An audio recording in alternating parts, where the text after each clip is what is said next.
जेके heart patients आहिनि हिकु दफ़ो जॾहिं अटैक अचे थो न ऐं माण्हू खे ख़बर पए थी त हाणे माना मां हार्ट डिज़ीज़ आहियां त उनजी हिकिड़ी साइकोलॉजिकली हिकिड़ो वधीक चैलेंज फेस शुरू थी वञे थो उहो ॾाढो हिकिड़े ट्रॉमा में अची वञे थो त हाणे माना मां हार्ट जो पेशेंट आहियां ऐं उन सां उनजी सॼी जेका लाइफ स्टाइल आहे उन हिसाब सां हाणे गुज़रण वारी आहे। सो मेंटली ऐं साइकोलॉजिकली माण्हू केतिरो डैमेज थिए थो इन ट्रॉमा में, थोरो इन हवाले सां ॿुधायो।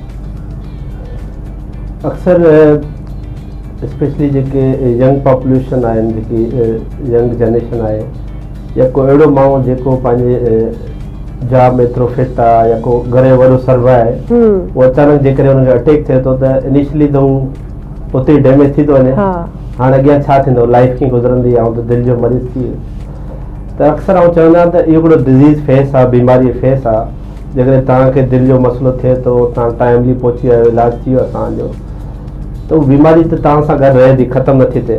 लेकिन उन खां पोइ अक्सर टिनि मां हिकिड़ो मरीज़ इवन डिप्रेशन में हलियो वेंदो आहे, साइकेट्रिक हलियो वेंदो आहे।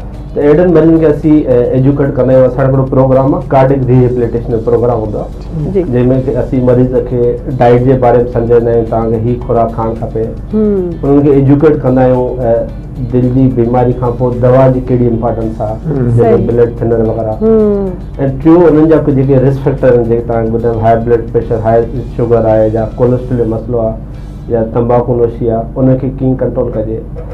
ऐं चौथी शइ उनखे ॿुधाईंदा आहियूं त अटैक खां पोइ ईअं न आहे तव्हां बिल्कुलु ख़तमु थी विया आहियो। हिकिड़ी बीमारी फेस आहे, तव्हां जेकॾहिं दुबारा पंहिंजी रूटीन लाइफ ते अचणु चाहियो था त इहे शयूं कयो, तव्हां बहितर थी सघो था। मोस्टली असीं जेकॾहिं काउंसलिंग सेशन कंदा आहियूं, उनखे रेगुलर फॉलो कंदा आहियूं, त मरीज़ टाइम जे हिसाब सां उहो बहितरी तरह अची वेंदा। फौरन त मरीज़ ठीकु नथो थी सघे, ठीकु आहे, उनखे टाइम खपे, बीमारी जे बारे में सम्झाइणु खपे, त उहो आहिस्ते आहिस्ते बहितर थी सघे थो। लेकिन अक्सर ॾिठो वेंदो आहे त मरीज़ साइकोसिस, डिप्रेशन में हलिया वेंदा आहिनि। त कुझु अहिड़ा मरीज़ हूंदा आहिनि जेके टाइम जे हिसाब सां उहो रूटीन लाइफ ते अची